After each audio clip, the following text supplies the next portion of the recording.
Y ahora toca la participación a la última industria o último sector que vamos a abordar el día de hoy, que es la industria financiera. Una industria que tiene una relevancia muy importante en nuestro país, no solo por la economía que genera en sí, sino también por la reverberancia que tiene hacia toda la economía de nuestro país. Y bueno, para conducir este panel nos acompaña Daniel Becker, presidente y director general del Grupo Financiero Mifel. Daniel, bienvenido.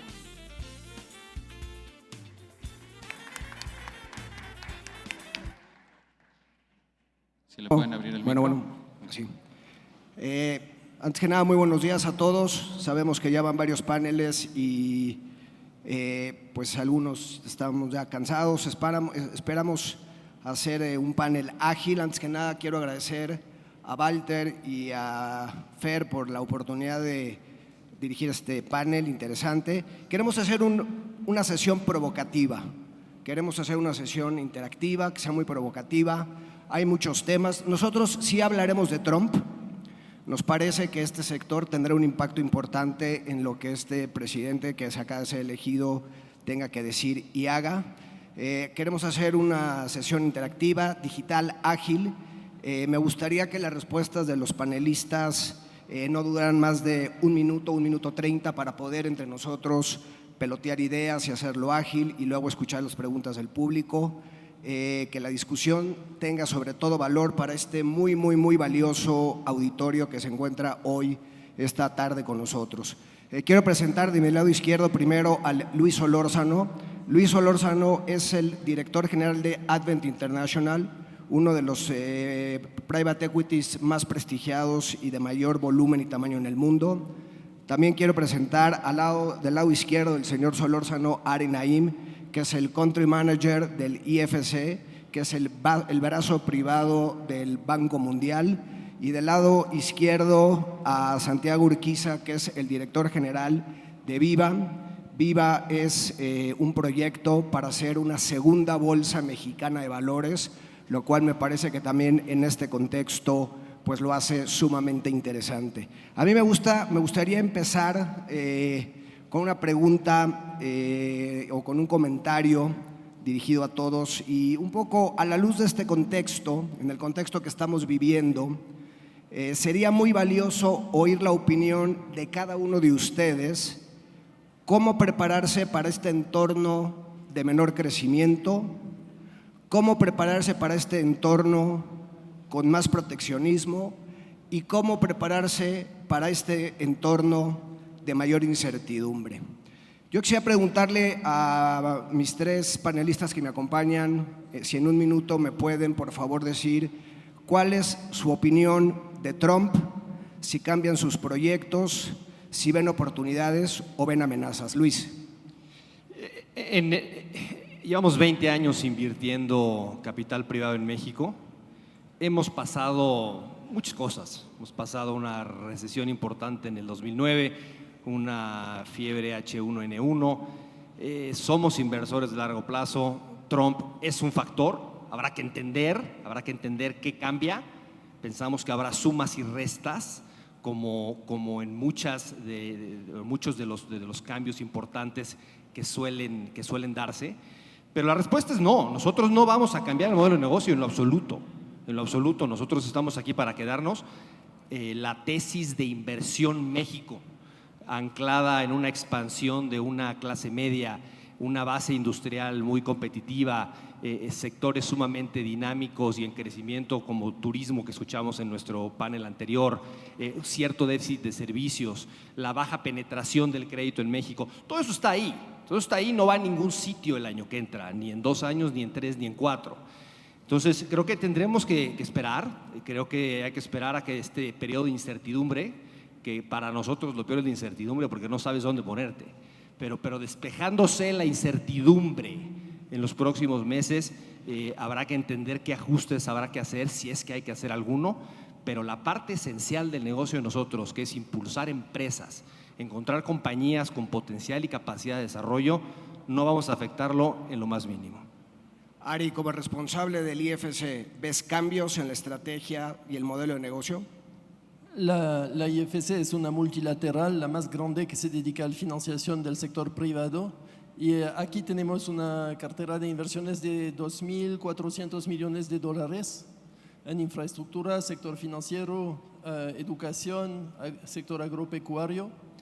Y somos una institución, primero, apolítica, somos una multilateral. Segundo, somos una institución con una visión de largo plazo, un inversionista con una visión de largo plazo. Y nuestra experiencia es en tiempos de incertidumbre, somos más necesarios que nunca, ¿no? En México hasta ahora nos hemos dedicado a apoyar a los proyectos más complejos del país, financiación de puertos, la red compartida, financiación de bancos de más pequeño tamaño con potencial de crecimiento.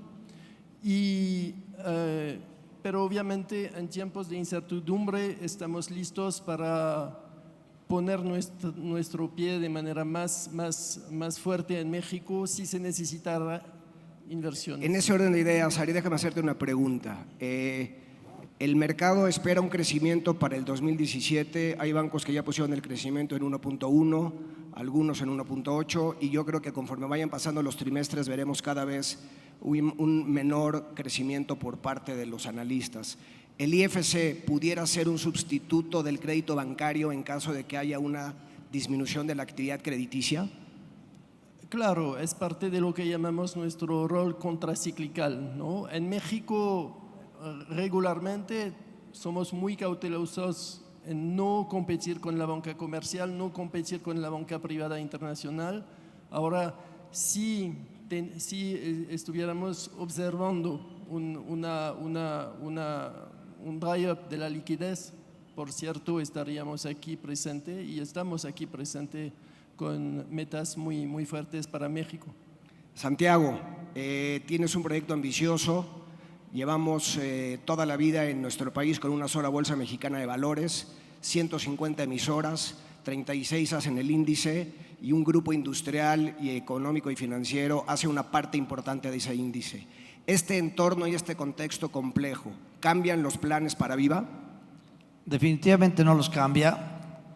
Es imperativo que crezcamos el mercado de valores.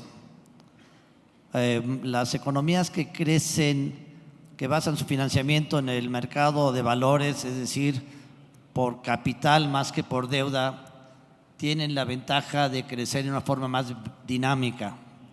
Lo podemos ver en economías como la de Estados Unidos, Inglaterra, Canadá, que tienen muchos esquemas de financiar las empresas desde el capital privado y luego terminan en las bolsas de valores, y eso hace que puedan innovar las empresas con mayor agilidad. El mercado de crédito, que es indispensable, a veces no llega a estos niveles de proyectos que son innovativos. Entonces yo creo que ante Trump, pues desarrollar un mercado de capitales que nos permita crecer nuestras empresas es importante. Déjame hacerte una pregunta en ese orden de ideas, Santiago. ¿Por qué una segunda bolsa del mercado de capitales le dará o le podría dar mayor profundidad a las empresas? Desde tu punto de vista, ¿cuál es la razón por la que hoy no hay más empresas listadas y qué pueden ustedes traer a la mesa para que esto se acelere? Bueno, 2 bolsas de valores o más en un país, en las láminas que presentaré al rato, vemos que ya nosotros siendo la economía número 15, las 14 economías más grandes que nosotros tienen más de una bolsa de valores. Entonces el mundo ya cambió, se necesita que haya competencia entre esas plataformas para promover más el mercado y promover no solo la parte de operación, sino la parte de listado. Uno de los principales ingresos en las bolsas de valores es el listado de empresas. Entonces aquí es donde se da una dinámica muy favorable de competencia para convencer a las empresas los beneficios que tienen de estar listadas. La propuesta de valores son que sean empresas de ventas menores, el costo de hacer el filing será menor. ¿Dónde estará la propuesta de valor, Santiago? La propuesta de valor está en muchas áreas. Hablando del listado, está mucho en los servicios que se adicionan a las empresas que están listadas. Hay servicios de inteligencia de mercado, hay servicios para apoyarlos en el gobierno corporativo, hay servicios para darles mayor visibilidad, hay modelos de operación para las empresas de menor tamaño que tengan mayor liquidez. Entonces sí hay oferta para estas empresas de menor tamaño. Por supuesto que para las empresas de mayor tamaño esto es menos necesario porque son las que tienen liquidez. Entonces sí veremos, a partir de que inicie operaciones Viva, una promoción y una oferta de servicios que hará definitivamente que este número de 144 empresas crezca en forma considerable. Una economía como la nuestra, comparada con el resto del mundo, debería tener cerca de 600 empresas listadas. Entonces hay trabajo que hacer. Viva entra, y quiero hacer un reconocimiento, Viva tiene este espacio que hoy lo estamos trabajando gracias a la reforma financiera, que abre a la competencia el sector. Entonces ahí vimos el espacio para trabajar en este proyecto. Ahorita te voy a preguntar si el tema de las herencias juega un rol importante para listar. Luis, tú permanentemente charlas, te comunicas con inversores extranjeros. Acabas de tener hace algunas semanas la reunión de Advent en Berlín, donde tuviste la oportunidad de reunirte con todos tus inversionistas y con el grupo directivo. ¿Cuál es la percepción y la posición de los inversionistas de cara a la elección del señor Trump? Creo que tenemos la fortuna de estar arropados y de haber sido acompañados durante nuestros 20 años por una base de inversionistas lo suficientemente sofisticados, lo suficientemente experimentados y curtidos en el mundo de invertir y de invertir en fondos de capital privado, de capital de riesgo en diferentes geografías. Y por lo tanto, como comentaba, parte de nuestro día a día es vivir en estos entornos dinámicos de cambio. Lo relevante es saber reaccionar. Lo relevante es poder anticiparte, lo relevante es, si estás en un sector expuesto, pues a tiempo tomar las medidas internas de control de costos, de reestructuras de capital, de refinanciamiento, de prever lo que pueden ser vientos de frente, por hacer alguna analogía aeronáutica. Eso es al final lo que nuestros inversionistas están más preocupados por entender de nosotros, es decir, nuestra velocidad de reacción.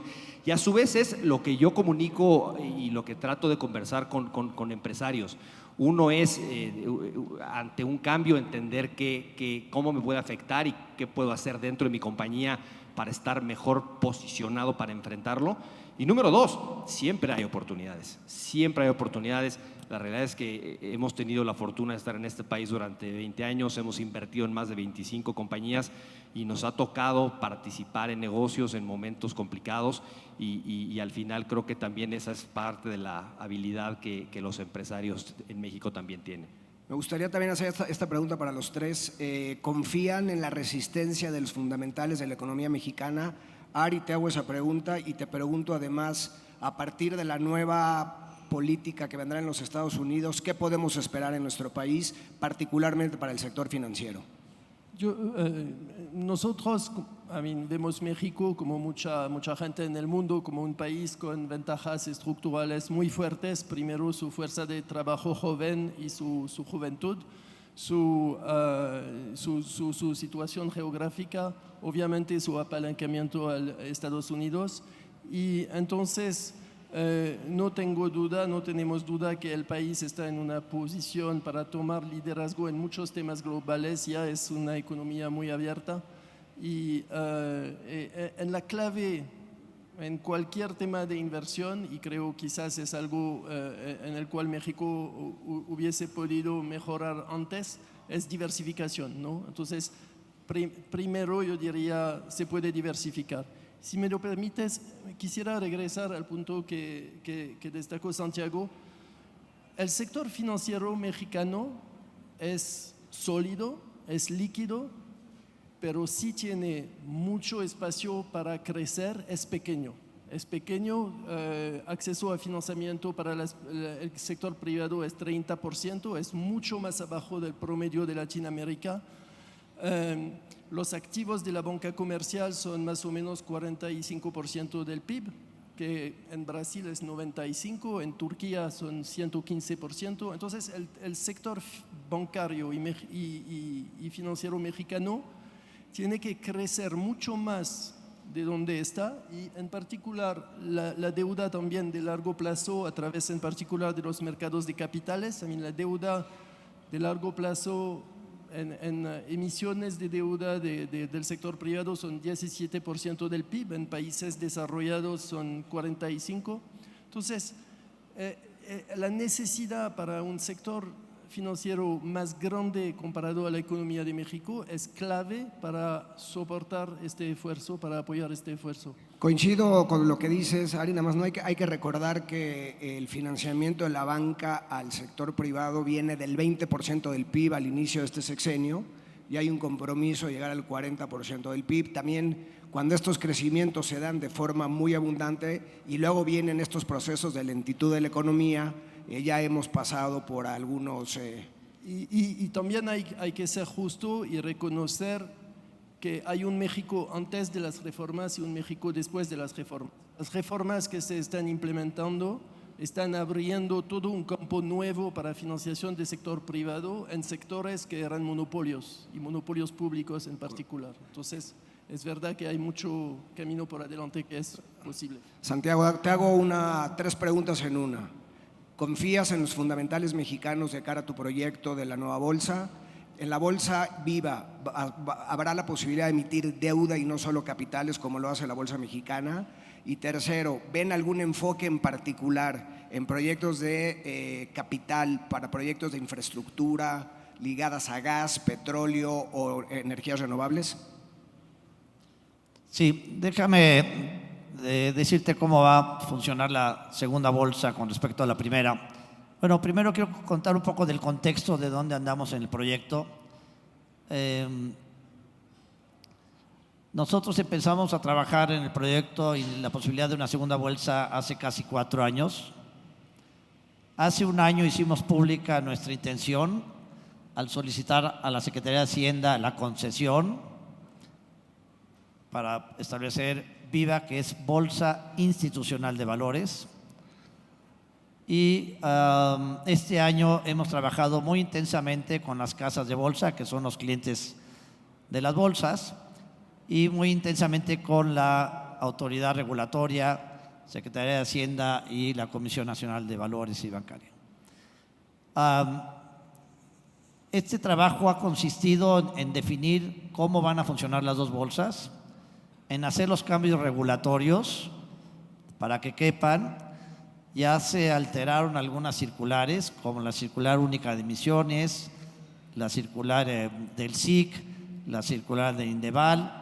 Se hizo una nueva circular que es de bolsas de valores, está por salir la de las casas de bolsa. Ha habido un trabajo muy acertado y muy atinado de la autoridad para darle cabida, y estos cambios no solo se han hecho para que entre una segunda bolsa, sino para promover el mercado de valores, que tenemos que hacerlo crecer. Ahora pensamos que si las cosas siguen funcionando bien, nos den la concesión a principios del año que entra y podamos estar operando en julio. Una parte fundamental como operan dos bolsas es que todos los valores que operan en una bolsa se operan desde el día 1 en la segunda bolsa. Entonces, la acción de Cemex desde el día 1 operará en las dos bolsas, y así cualquier acción que esté hoy listada y las futuras. Las emisoras, otra cosa que es muy importante, solo tienen que estar listadas en una sola bolsa. Escogerán qué les conviene más, si seguir listadas en la Bolsa Mexicana de Valores o en Viva. Esto, por supuesto, que es una ganancia para todas las emisoras, simplemente el poder escoger qué bolsa les conviene más para seguir con su listado. Entonces no hay aumento de costos para las emisoras y si hay ganancias al tener 2 ofertas, podrán escoger la que más les conviene. ¿En qué bolsa operar? Hay una regulación que también está sacando la Comisión, que se llama de mejor ejecución, donde pone unas reglas de cómo el inversionista opera en una u otra bolsa, ¿no? Entonces, son reglas que se usan mucho en otros países, se están aterrizando bien aquí en México. Entonces, bueno, contestando a tu pregunta, sí se van a poder listar cualquier acción, igual que en la bolsa, secades, fibras, y todo lo que es bonos. Ahora, quizá yo te sugeriría, Santiago, hay una gran cultura financiera todavía por comunicar. Me parece que mucha gente no entiende qué se necesita, lo ve como imposible, como que hay que tener ventas por 1.500 millones de pesos en adelante. A lo mejor si quieres al final darnos un poco cuáles serían los límites. Y pasando, Luis, un poco, porque conecta mucho con lo que está diciendo Santiago. ¿Qué pasa en México, Luis? O tú dinos, me gustaría escuchar tu opinión, ¿qué tan maduro está la cadena de suministro en términos de los inversores de capital privado, desde el capital semilla, el angel venture, el private equity, todos los procesos que hay en diferentes etapas de las compañías? ¿Y qué tan importante es para una empresa como Advent tener un mercado de capitales robusto que permita tener una salida de las compañías en las que invierten? Yo recuerdo nuestras conferencias de private equity cuando yo inicié en este negocio hace 17, 18 años. Nos juntábamos todos los administradores de fondos de private equity, no en México, en Latinoamérica, y cabíamos en este escenario todos, la realidad, todos. Creo que el esfuerzo que ha hecho la Secretaría de Hacienda, la Comisión Nacional Bancaria y de Valores y la CONSAR en permitirle a las AFORES participar en estos activos alternativos ha permitido la creación de una industria que era algo sumamente incipiente y que hoy sigue teniendo una capacidad de crecimiento brutal.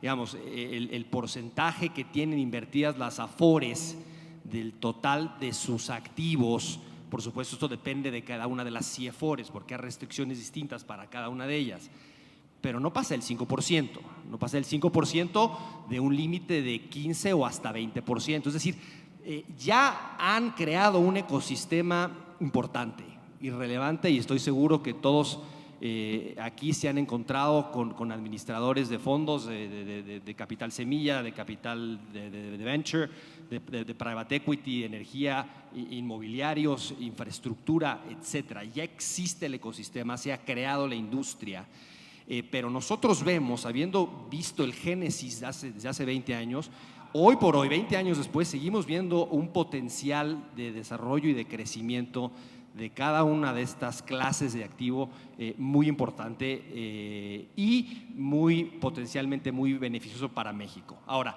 el mercado de capitales para nosotros y para nuestro negocio.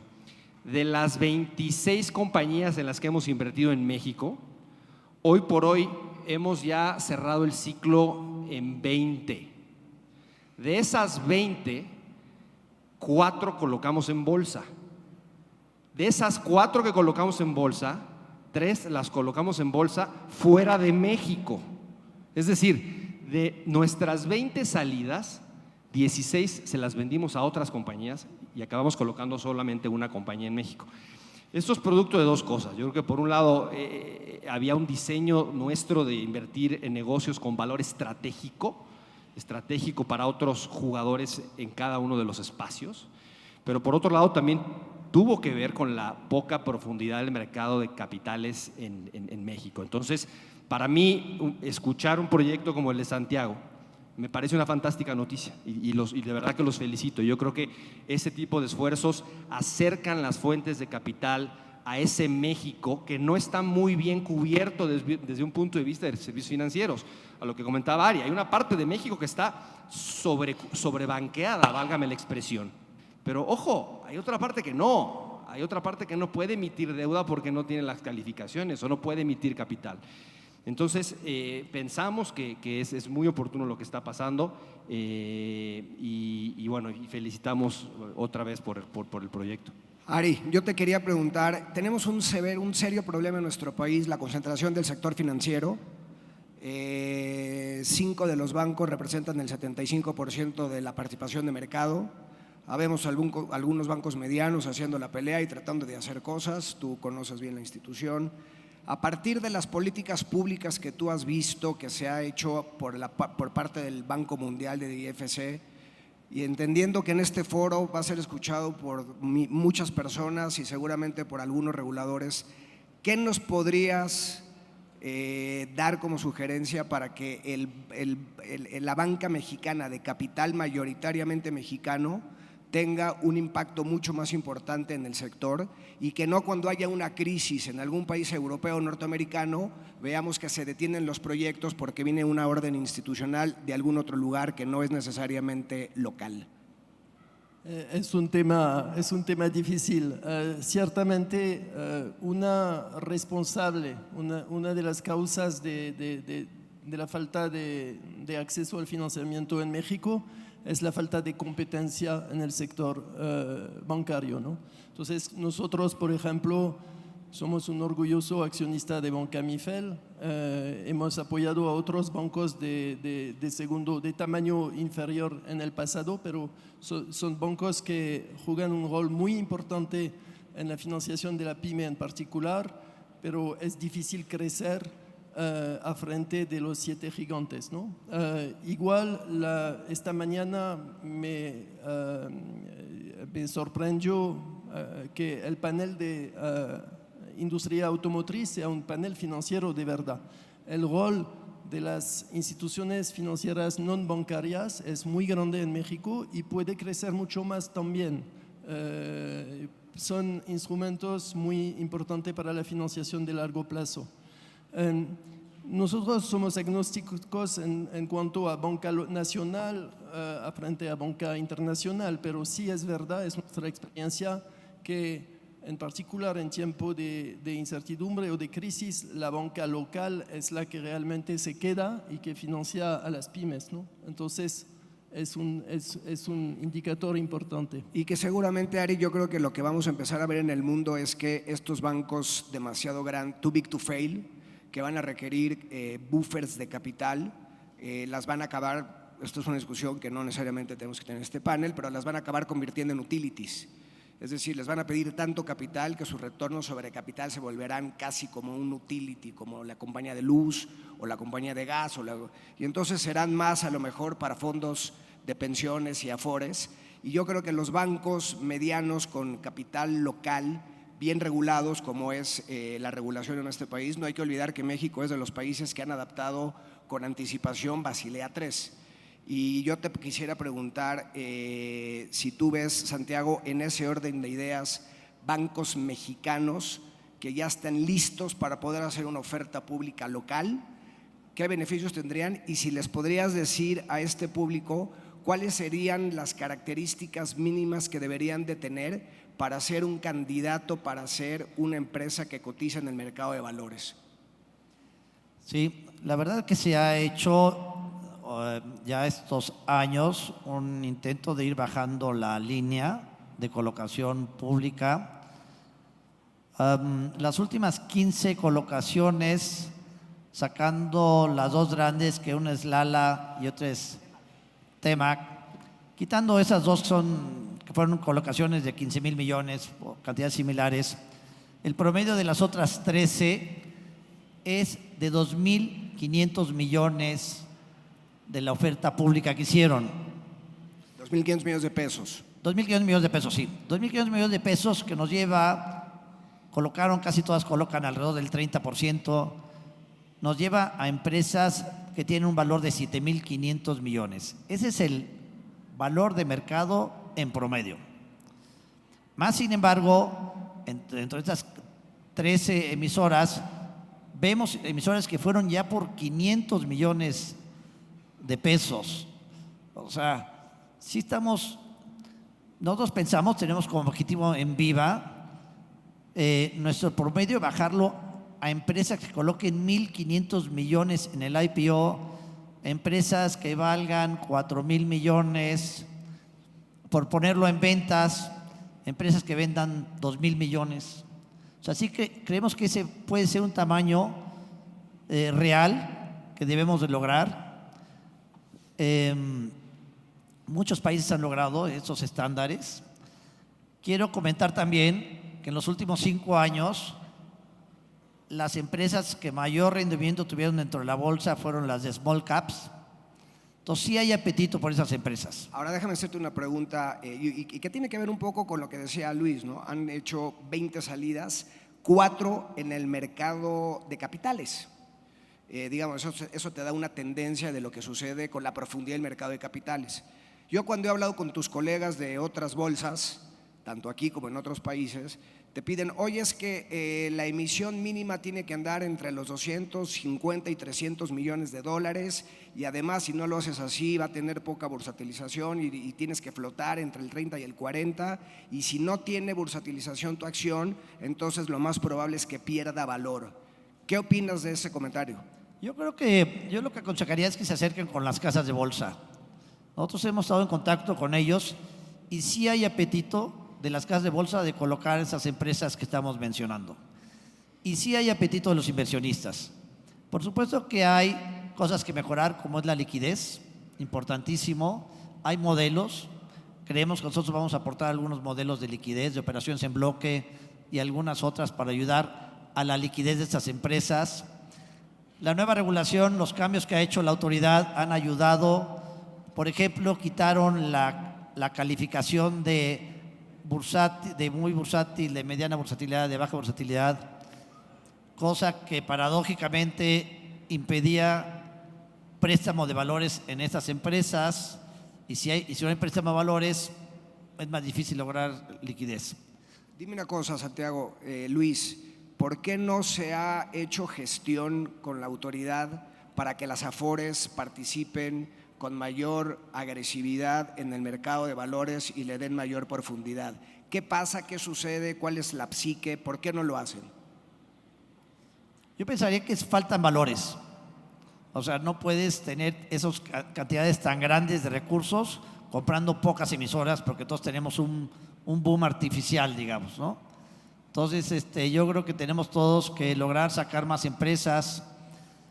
Vienen muchas del capital privado, esta industria que ha crecido enormemente a través del fondeo de las ECADES.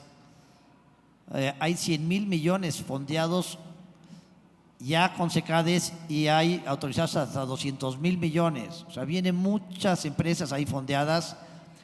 Viva en nuestro grupo, que es Central de Corretajes, que es la holding de la nueva bolsa. Nos beneficiamos de esta nueva industria. Nos fondeó Live Capital, como lo hemos anunciado. Entonces estamos en esa corriente que hay muchas empresas que están siendo beneficiadas. Luis nos podrá dar más detalles. ¿Qué opinas? Tú, Luis, ¿qué opinas? No, a ver, yo creo que hay una labor, a ver, coincido, hay escasez de valores, hay escasez de papel, como dirían los administradores de las Afores. Pero también creo que hay que trabajar en la promoción. Yo creo que el empresario de las compañías de los tamaños que describe Santiago no necesariamente tiene claridad de que su compañía se puede colocar en bolsa, porque quizás tiene esa imagen que Daniel nos describía, que tienes que hacer una colocación de 300 millones de dólares, tiene que ser internacional para que tenga bursatilidad, etcétera, etcétera. Entonces, yo creo que hay también trabajo por hacer de parte de las bolsas y de los colocadores en materia de promoción para transmitir primero lo alcanzable que puede estar la alternativa y después los beneficios que puede conllevar. Ari, pasando rápidamente, tenemos 5 minutos. Según el economista de Soto, un economista peruano, decía que tener una vivienda genera riqueza para los países, particularmente para los países emergentes. A partir de una vivienda la gente puede sacar una hipoteca, hacer un negocio, construir, progresar y crear mejores condiciones de vida. En México se calcula que entre el 50 y el 60% de la economía es informal. Yo te quisiera preguntar, ¿por qué no ha habido apoyos o cuál es la razón o los impedimentos que instituciones multilaterales como el que tú representas puedan apoyar, por ejemplo, al registro público de la propiedad a que no sea un desastre? Tú me estás reservando las preguntas más complejas, ¿no? Obviamente es un tema constitucional e institucional importante para el país, ¿no? La calidad pues, del marco judicial, del cadastre, de todo eso, ¿no? No puedo responder a nombre de Banco Mundial o de BID o del gobierno de lo que les está pidiendo a estas instituciones. Simplemente puedo confirmar que hay un reporte, el reporte global del sector financiero que el Banco Mundial hace cada 2 años, y el último trata de financiación de largo plazo. Financiación de largo plazo, que este capital o que este deuda de largo plazo es clave para el desarrollo, para la adquisición de activos, para suavizar los accidentes de la vida para la gente. Y falta muchísimo, no solo de acceso a financiamiento en México, pero también de financiación de largo plazo. Unas de las lecciones aprendidas nuestras es: financiación de largo plazo no se crea empujando más financiación, se crea con un marco macroeconómico súper estable, lo que tenemos aquí en México, pero también con un marco institucional, judicial, temas como el que mencionas, que esté mucho más fuerte, y eso permita a que los plazos se alarguen de la deuda. Otro ejemplo, para regresar a la discusión previa, es ¿por qué no hay tantos valores? Porque es un tema estructural de la economía mexicana, ¿no? Esta división entre las más grandes empresas que están aquí y el resto de la economía. Y abajo de estas 1000 empresas quizás son empresas que no tienen todavía el gobierno corporativo y el apetito para la transparencia que se necesitan los mercados de capitales, ¿no? Y por eso creo el tema de la promoción es muy importante, pero hay un esfuerzo enorme que hacer y también es un esfuerzo institucional. Quisiera, Santiago, si me permites, en México el Estado de Derecho también tiene grandes áreas de oportunidad. Hoy vemos un grave problema de usurpación de identidad, la violencia vuelve a crecer. Desde tu punto de vista, ¿qué tanto impacta el que tengas que hacer un disclosure, una información completa del nombre de los accionistas y su tenencia, y hacerlo público para que las empresas se listen en el mercado de valores? ¿Es un impedimento o no? Mira, yo creo que es más que hay una percepción un poco negativa en eso. Yo creo que los requisitos de información no son tan amplios.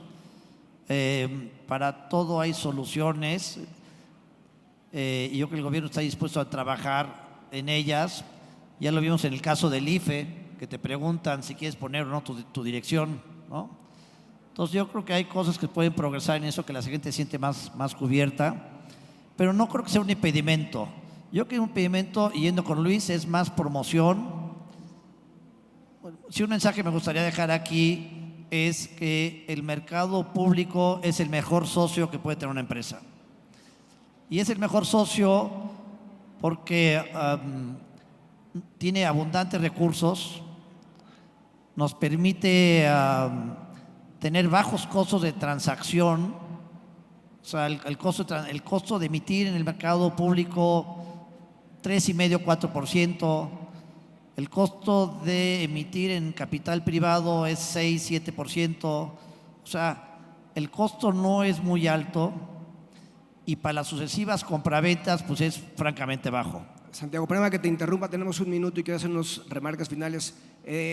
Ari, fintech para el sector financiero. ¿Qué podemos esperar los bancos que pase con el fintech en los próximos 10 años? ¿Desapareceremos, compraremos a los fintech o los fintech nos comprarán a nosotros? No creo que nadie tenga la respuesta a esta pregunta. Obviamente estamos entrando en una cuarta revolución industrial Y en esta revolución no solo van a padecer los obreros, pero también los médicos, los maestros, los middle office bancarios y los bancos. Nuestra experiencia, nosotros hemos invertido hasta el momento como $200 millones en fintech companies en muchas partes del mundo. Vemos la banca tomando pasos, ¿no? para volverse y quiero invitarte a ver este reporte de McKinsey que se llama Cutting Through the Noise. Recomiendan 6 acciones que la banca tiene que hacer para enfrentar la disrupción que está viniendo de las fintech. Tengo que decir que cuando veo los 6 pasos que recomiendan, son cambios culturales tan grandes que me vuelve un poco pesimista. Ahora, lo bueno es que yo veo esta disrupción en el sector de retail banking. Lo que pasa es que el retail banking genera La banca de consumo. La banca de consumo, ¿no? Y la banca de consumo y las transacciones genera hoy, estimado por McKinsey también, 60% del ingreso bancario en el mundo. Entonces, lo que sí pueden hacer la banca es obviamente quedarse en paralelo, evolucionando como lo pueden, teniendo en cuenta la historia que tienen y los sistemas viejos que tienen y poniéndose al nivel, lo que están haciendo, pero también alargar el pastel, ¿no? 2 ejemplos. El IMF viene de salir su reporte la semana pasada del artículo 4 de México. Dicen, para que México expanda crecimiento, puede incluir más mujeres en la fuerza de trabajo. La banca puede financiar a mucho más mujeres que lo hacen hoy. Otro ejemplo, en la lucha contra el cambio climático. IFC viene de hacer un estudio que identifica 23 trillones de financiación de energías sustentables, renovables, energías eficientes en el mundo, $800 mil millones en México. Este es un mercado que no se está atendiendo. Déjame, perdón que te interrumpa, les comento brevemente. Tuve la oportunidad de estar con el presidente de la Fed de Dallas hace algunas. Ha sido un gran reto con la licuadora que hay allí poder haber tenido esta conversación sin haber perdido la concentración. El señor Kaplan nos decía que el blockchain y el Bitcoin ha sido un tema tan importante para las economías particularmente industrializadas y lo que están haciendo, que inclusive hay bancos centrales que están empezando a pensar en incorporar los blockchains y los bitcoins como parte de su emisión de dinero para tener la capacidad de medir, que no haya fraudes y que tengan una sustentabilidad. Creo que estamos viendo un cambio disruptivo interesantísimo. Coincido contigo, no sabemos hacia dónde va, pero el que se atonte puede ser que le pase el tren por encima. Si me permites nada más, Luis, un remark final de 30 segundos.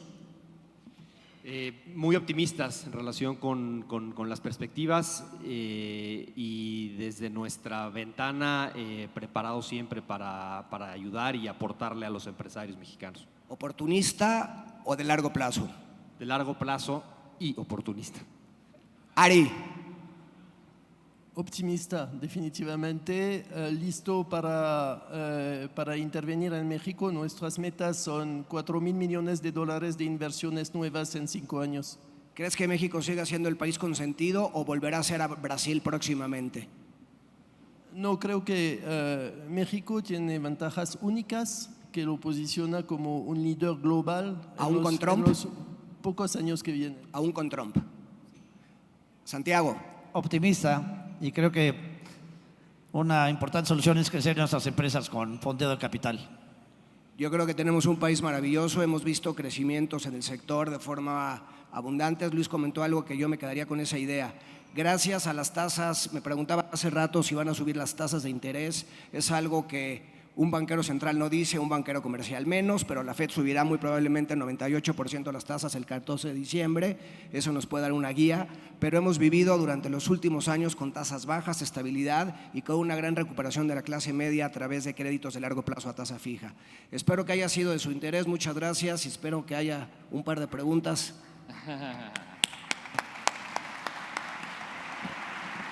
Pues prometiste hacer un panel muy dinámico, Daniel, y así lo fue. Y entonces la verdad es que muchas de las preguntas que fueron llegando a lo largo de la exposición las fueron abordando. Déjame nada más plantear un par. Agosto de este año, Standard & Poor's hace una baja en la perspectiva para la deuda soberana del país, citando gobernabilidad, citando crecientes niveles de endeudamiento. Y ese mismo día Moody's hace una baja también a la perspectiva del sector bancario, citando que en ese contexto de un crecimiento limitado, la cartera crediticia de los bancos sigue creciendo. ¿Estamos en un escenario de riesgo? Yo creo que le toca a Daniel contestar esa pregunta. Exactamente. A ver, yo creo que ante una situación de disminución de la actividad económica, la primera industria que factoriza la disminución es la banca por razones evidentes, ¿no? Somos los primeros que recibimos los impactos porque estamos en todas las industrias y factorizamos de forma inmediata la disminución. Por lo tanto, cuando hay un incremento de la deuda con respecto al PIB y una potencial baja de calificación, es evidente que el siguiente derivado sea que el sistema financiero tenga o pueda llegar a tener una disminución. Hoy lo que hemos visto en los últimos meses es que no se ha degradado la cartera, seguimos viendo tasas de cartera vencida del orden del 1.7 y 2, y yo creo que en la medida en la que sigamos viendo crecimientos, aunque sean raquíticos y algunos esfuerzos por parte del gobierno federal y evidentemente un superávit primario el próximo año, no veremos ni una degradación de la calificación, todavía además estamos 2 noches para el grado de inversión y veremos que puede cambiar otra vez la perspectiva de negativa a estable, y creo que eso es a lo que todos le estamos apostando. Sí, la cartera vencida de todo el sistema 2.67 al cierre de agosto. Es correcto. Y pues sí, el nivel de endeudamiento a nivel país que sigue por debajo del 50% del PIB. Ojo, y creciendo, ¿no? porque el porcentaje de financiamiento de la banca comercial al sector privado ha sido más de 3 veces el crecimiento del PIB. O sea que el sector financiero ha servido también, como le dijo Ari hace algunos momentos, como un buffer para la disminución de la actividad económica. Completamente. Ahora, un exceso de eso puede ser muy peligroso. SECADES, fibras, nuevos instrumentos que dan acceso a capital para la generación de estos proyectos y demás, pero hay la percepción de que puede estar habiendo un abuso en el uso de las fibras y en el uso de los SECADES, que está habiendo ya una saturación en el mercado. ¿Cuál es tu percepción? Pues mira, sí hubo un boom de colocación, traíamos un rezago de muchos años, no había habido estos instrumentos, entonces había una demanda atorada de muchos años, ¿no? Yo siento a los inversionistas muy contentos y especialmente a las Afores dispuestos a seguir invirtiendo en SECADES. Sí están obteniendo rendimientos muy altos conforme a lo que ofrece el mercado tradicional. O sea, tienen tasas esperadas de retorno en sus SECADES de 18, 16%. O sea, están encantados. Por supuesto que son industrias que hay que cuidar para que vayan a bien, y creo que hay muchos vigilando de que esto sea así. Okay. En el caso de Luis, ustedes pues apoyan mucho a los emprendedores, pero ¿qué hay de las pymes establecidas que tienen dificultad para tener acceso a créditos bancarios? Se piden garantías inmobiliarias, avales, etcétera, y eso limita mucho el acceso al crédito por parte de las pymes y limita su crecimiento. Yo creo que deben de llamar a banca mi fellow Advent. No, a ver, lo comentábamos hace rato, hay esta dicotomía en las empresas mexicanas, aquellas con el acceso abundante y las que no. Yo creo que es parte de lo que todos tenemos que trabajar. Habemos algunos de este lado, de los proveedores de capital, que vemos esa oportunidad. Yo creo que, Dani, tú eres un ejemplo. Digamos, yo creo que el banco ha sabido entender el riesgo pymes y ha desarrollado una plataforma sobre eso, justamente donde los bancos, los 7 grandes, no han realmente explotado. Y quizá hay una idea un poco errónea, porque el banco, como utiliza recursos del gran público inversionista, no puede apostar a proyectos de inicio. Para eso están otro tipo de figuras. En realidad, y por eso es la regulación, una franquicia de banco, en realidad lo que te dan con una franquicia de banco es la capacidad de tomar depósitos del gran público inversionista. Y por un lado tienes una regulación estricta y extrema, y por otro lado tienes a otros entes del gobierno pidiendo que la profundidad del crédito al sector privado siga creciendo. Pero yo creo que sí hay que diferenciar que una pyme, como son recursos del gran público inversionista, requiere estándares mínimos de aceptación para que pueda dar crédito, y en eso todavía hay una gran área de oportunidad. Extraordinario. Bueno, pues creo que tema habría para seguirnos todo el día, pero tenemos que darle cierre al panel. No sé si hay algún comentario de cierre. Pues yo nomás decir que estos esquemas nos permiten no solo crecer a las empresas, los ECADES, la bolsa, más fácil, sino además mantener las empresas en manos mexicanas. Creo que es muy importante quitarnos ese viejo lema que decía cuando te compren, venda, ¿no? Sino hacer crecer nuestras empresas y exponerlas a la arena internacional. Extraordinario, Santiago. Pues bueno, pues Daniel, muchas gracias a todos Gracias los por su tiempo. panelistas.